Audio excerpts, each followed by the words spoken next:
আজকে গোটা পশ্চিমবাংলা ব্যাপী তথা আজকে যে এসআইআর নামে আজকে নির্বাচন কমিশনার তার সাথে সাথে বিজেপি এবং তৃণমূল যে অশুভ হতাশ এই করে আজকে মানুষকে এইভাবে যেভাবে হয়রানিটা করছে, মানুষকে যেভাবে লাইনে দাঁড় করতে বাধ্য করাচ্ছে, সামান্য ভুলের জন্য আজকে মানুষকে এদের প্রাণব্যাপী হয়রানি করছে।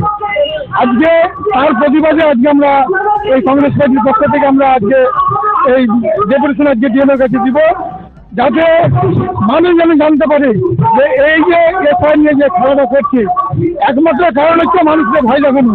তৃণমূল এবং বিজেপি চেষ্টা করছে যে ভোটটা যেন আমাদের দুই দলের মধ্যে যেন তাকে অন্য কেউ যেন ভোট না পায়, তার একটা ভিন্ন চক্রান্ত। সেই চক্রান্তের বিরুদ্ধে আজকে আমরা প্রতিবাদ করছি এবং মানুষকে আমরা জানাতে চাই এটা মোদী মমতার এটা অশুভ আঘাত।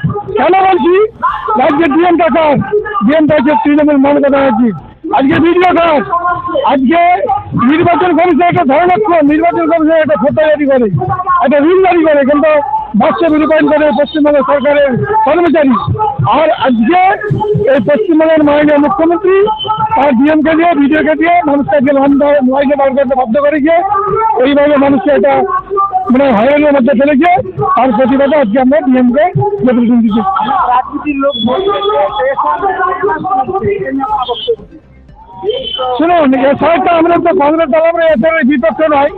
এসআইটা যেটা হচ্ছে একটা ভালো জিনিস, কিন্তু পদ্ধতি হলে ঠিকভাবে হোক। মানুষকে যে হয়রানি করছে এটা তো হচ্ছে কি একটা মৃত্যু ভোটার বা যারা হয়তো বহিরাগত কোনো ভোটার নাম ভাবছি, ঠিক আছে, এটা আমাদের কংগ্রেস পার্টির পক্ষে কোনো অসুবিধা নাই, কিন্তু মানুষকে যে হয়রানিটা করছে তার প্রতিবাদে আজকে আমরা ডেপুটেশনের ডিএম দেবো। রাজ্য জুড়ে বা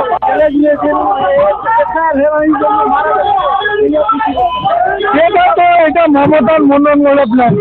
মানুষ তো আজকে হয়তো অনেকে অসুখে মারা যাচ্ছে, আর কিছু তো মারা যাচ্ছে, কিন্তু এটাকে আজকে তৃণমূল দল বা মমতা ব্যানার্জি সেটা এসআইয়ের নামে একটা মিথ্যা করাচ্ছে।